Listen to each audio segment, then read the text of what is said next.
ছিলেন না? তিনি একা না, আমাদের একমাত্র সন্তান 14 বছরের কিশোর মানিকের হাতে অস্ত্র তুলে দিয়েছিলেন। আপনি কিছুই বলেননি? বলেছিলাম, কাজ হয়নি। থাক মা, আজ আর ভালো লাগছে না, আরেকদিন এসো। কিছুই বলবেন না? আজ আর না। আচ্ছা, তাহলে আমরা আসি।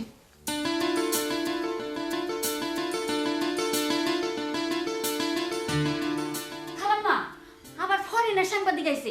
হেরাও বলে আপনার ইন্টারভিউ লইব। আর ইন্টারভিউ দিয়ে কি হবে? জলদি আহেন। বসতে দে, আসছি। চা দিস। বইতে কইছি তো, বহে না। মা, ও ওই যে দেখেন, আই পড়ছে। কি রে, কে তুই? আমার মানিক না? 2 বছর পর আমার মানিক আমার বুকে।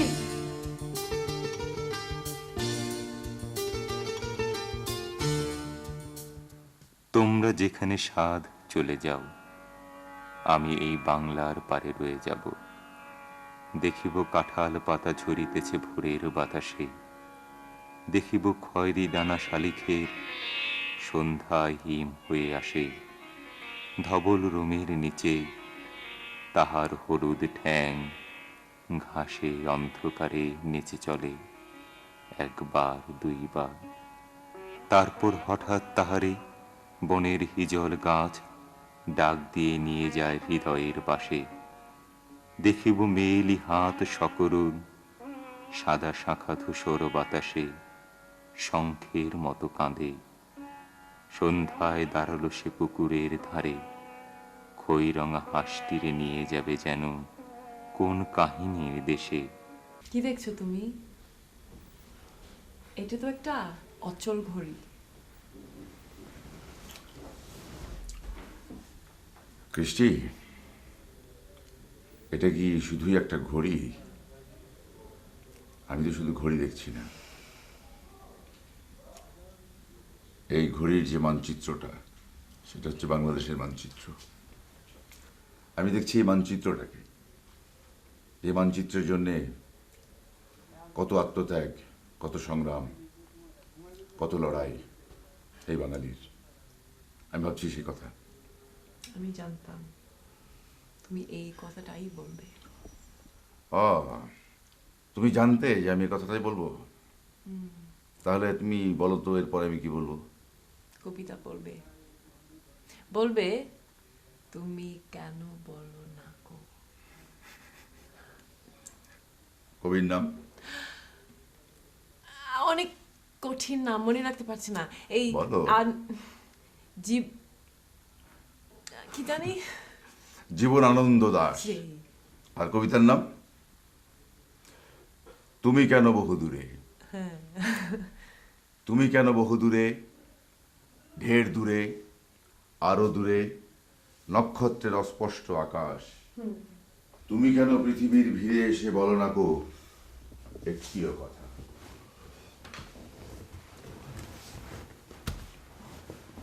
যখন ব্রিটিশরা আমাদের এই দেশটাকে শাসন করত, তখন অখণ্ড ভারতবর্ষ, এই ভারতবর্ষের কবিদের অনেকেই এই বাংলাদেশ নিয়ে অনেক স্বপ্ন দেখতেন। জীবনানন্দ দাশ তেমনি স্বপ্ন দেখে এই কবিতাটা লিখেছিলেন। তুমি তো জার্মানের মতো একটা first class country citizen. I think you should be proud of your German citizenship. না, এখন ধরো একটা ফার্স্ট ক্লাস কান্ট্রির থার্ড ক্লাস সিটিজেন হওয়া তো গর্বের কিছু না। মানে তোমার ভাষায় যদি ধরো এ দেশটা যদি হয় একটা থার্ড ক্লাস কান্ট্রি, কিন্তু তারপরেও তো সেখানকার আমি একজন ফার্স্ট ক্লাস নাগরিক, তাই না? না মানে আমি এইটা মিন করে বলিনি।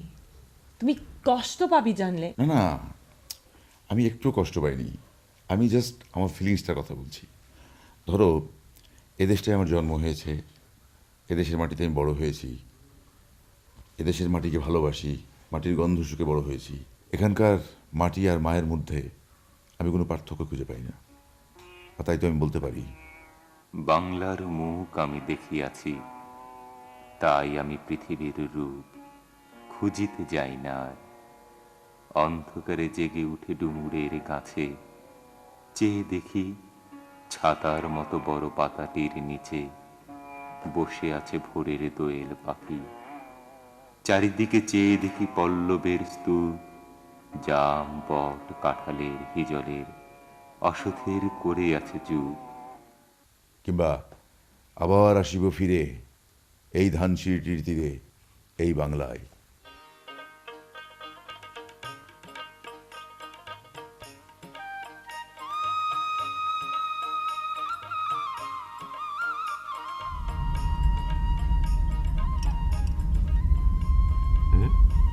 কি ভাবছো? না, ভাবছি সেদিনটার কথা, 16 ডিসেম্বর।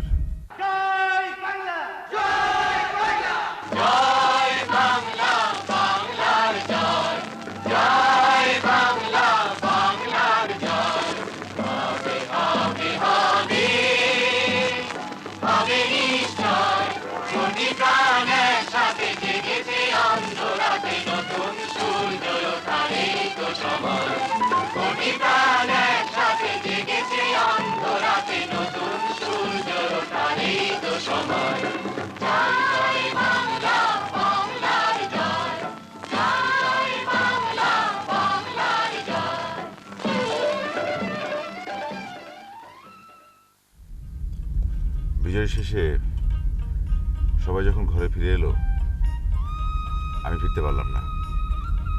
আমি তখন আহত হয়ে একটা মুক্তিযোদ্ধা ক্যাম্পে পড়ে আছি অজ্ঞান হয়ে।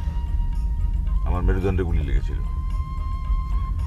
তো সবাই ফিরে এলো, আমি ফিরে এলাম না। গ্রামের সবাই ভাবলো যে আমি হয়তো মারা গেছি। কিন্তু বাবা একমাত্র হাল ছাড়েননি।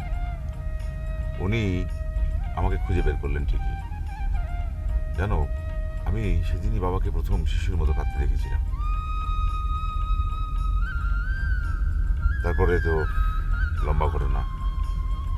ট্রিটমেন্টের জন্য জার্মান গেলাম, সুস্থ হলাম, তোমার সঙ্গে পরিচয় হলো, তারপর প্রণয়, এবং তারপর তোমার সঙ্গে পরিণয়। আচ্ছা, প্রথমে তুমি আমাকে ভালোবেসেছিলে না আমি তোমাকে ভালোবাসেছিলাম? আমি তোমাকে ভালোবেসেছি। না আমি। নো, আমি আমি আমি আমি আমি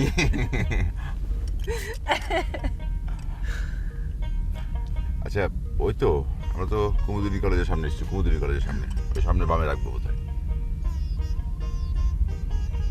এই সামনে বামে গিয়ে টান করে রেখো। হ্যাঁ,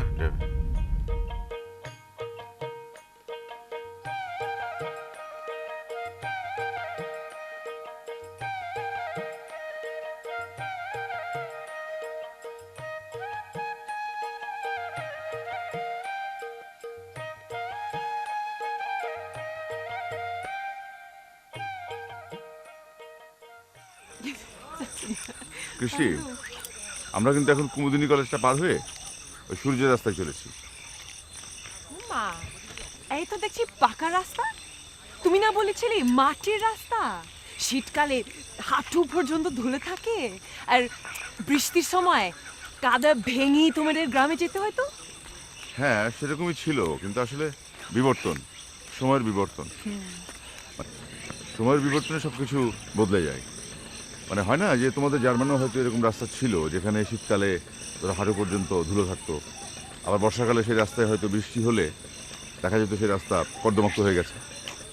এমনও হতো যে সে রাস্তায় হাঁটতে হাঁটতে কেউ হয়তো পা পিছলে পড়ে পাও ভেঙে যেত। হয়তো তাই। আচ্ছা, তোমার জানতে ইচ্ছে করছে না যে এত সুন্দর রাস্তায় আমরা গাড়িতে না গিয়ে পায়ে হেঁটে যাচ্ছি কেন? তাই তো। আমরা যদি গাড়িতে যেতাম তাহলে তো গ্রামটাকে দেখতে পারতাম না। পায়ে হেঁটে না গেলে গ্রামকে তো সত্যিকারভাবে দেখা যাবে না, তাই না?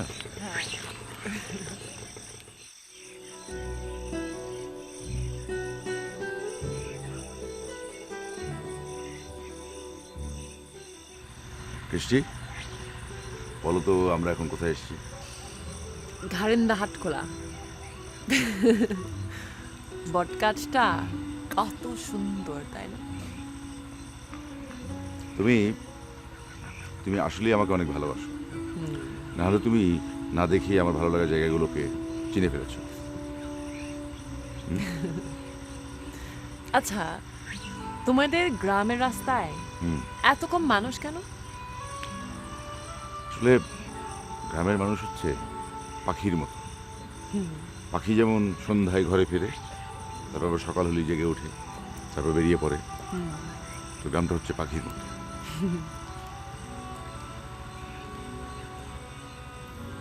রাত হলে তো ঘুমাবেই নাকি? ও হ্যাঁ, নট ব্যাড। রাত ঘুমাবার জন্য। আচ্ছা শোনো না, ওই যে মাঠটা দেখলে না, খেলার মাঠটা, হ্যাঁ। জানো এই খেলার মাঠে কত যে খেলেছি, কত যে খেলেছি। একবার কি হলো, খেলা নিয়ে তো ভীষণ মারামারি লেগে গেল, তুমুল ফাইটিং। তারপর এই ঘারিন্দার উপর দিয়ে সুরুজ গ্রামের কেউ আর কখনো টাঙ্গাই যেতে পারত না। যেত কোন দিক দিয়ে জানো? ওই পারকশিয়া হয়ে অন্য দিক দিয়ে ঘুরে যেত। It was really bad, huh? না ব্যাড হলেও তারপরেও কিন্তু এটা কিন্তু নিজের, আমার মাতৃভূমি, আমার নিজের গ্রাম। ওকে, ভালো লেগেছে তোমার এই জায়গাটা? চলো চলো।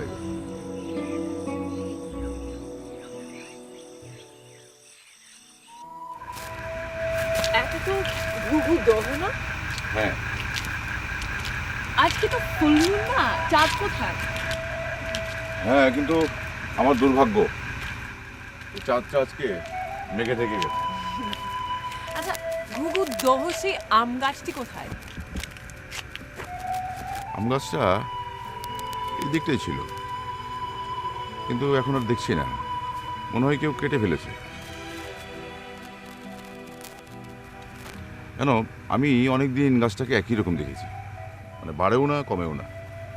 একসময় জায়গাটা অনেক জঙ্গল বেষ্টিত অবস্থায় ছিল।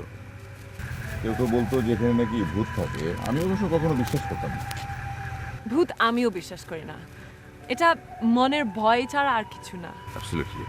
আচ্ছা, এই জায়গাটার নাম ঘুঘু দহ হলো কেন? তোমার এই যে নিচে যে খালটা দেখছো, হ্যাঁ, এটা কিন্তু অনেক বড় একটা খাল ছিল একসময়, অনেক বড়।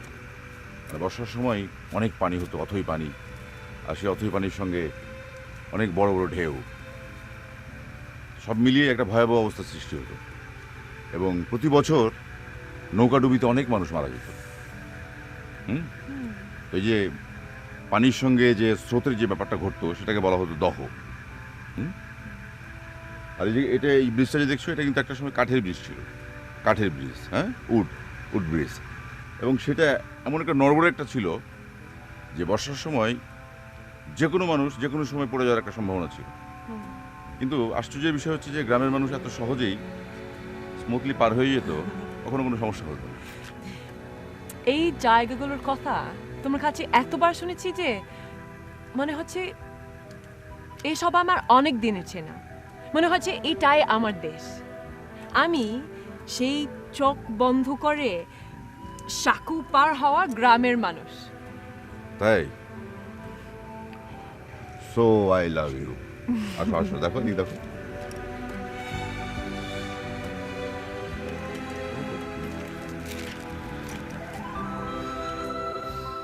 আচ্ছা, আমার কিন্তু আরেকটি কথা মনে হচ্ছে, তোমার কোনো গার্লফ্রেন্ড ছিল না? না, থাকলে ছোট্টবেলার এত কথার মধ্যে হুম। একবার হলেও বলতে। কি ঠিক বলিনি? না, ঠিক বলনি, ঠিক বলনি। কারণটা হচ্ছে বাঙালিরা এই একটি কথা তাদের স্ত্রীদের কাছ থেকে গোপন রাখে, এড়িয়ে যায়। কেন? কারণ বললে অনেক দুর্ঘটনা ঘটার সম্ভাবনা থাকে। আমি তেমন নয়, বলো না প্লিজ। আমরা শহরে থাকতাম, বাবা ব্যাংকে চাকরি করতেন। তো যুদ্ধের সময় তো খুব এলোমেলো অবস্থা, সবাই শহর ছেড়ে গ্রামে চলে যাচ্ছে, আমরাও গ্রামে চলে গেছি। আমাদের গ্রামটা নিরাপদ বলে এই গ্রামের সবাই আসছে নিরাপদ আশ্রয়ের জন্য। সেই দলে এসে ভিড়ে রত্নারায়ণ।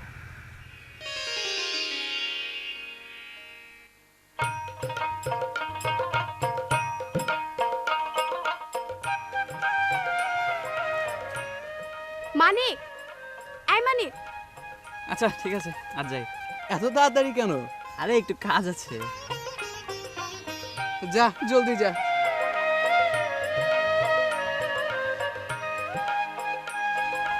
আচ্ছা বল, ডেকেছিস কেন? বারে এমনি। ওরা কি ভাবলো বলতো? যা ভাবে ভাবুক, আমার কিছু যায় আসে না। শুন, আর কখনো তুই ওদের সামনে আমাকে ডাকবি না। ডাকবো, 100 বার ডাকবো। আচ্ছা তুই আমার কথা শুনিস না কেন? সুন্দর করে কথা বলে দেখো, শুনি কি না। আচ্ছা ঠিক আছে, সুন্দর করে বলছি। এবার বল, আমার কি করতে হবে? আমার সঙ্গে যেতে হবে। কোথায়? আমি যেখানে যাব সেখানে। আচ্ছা ঠিক আছে, কিন্তু আমার একটা কন্ডিশন আছে। তোরা আমি যা বলবো তোর তাই করতে হবে। জো হুকুম জাহাপনা।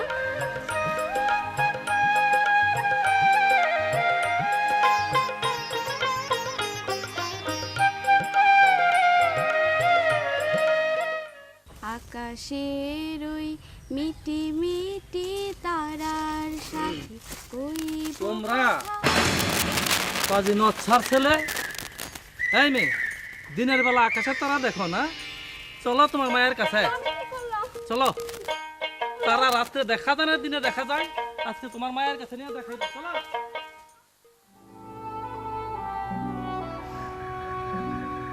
রত্না এখন কোথায়? জানি না, আমাদের গ্রামটা যখন আর নিরাপদ থাকলো না, তখন ওরাও ওই গ্রাম ছেড়ে অন্য গ্রামে চলে গেল। আমি চলে গেলাম মুক্তিযুদ্ধে। এরপর আর দেখা হয়নি। অবশ্য দেখা হওয়ার কোনো সুযোগও ছিল না।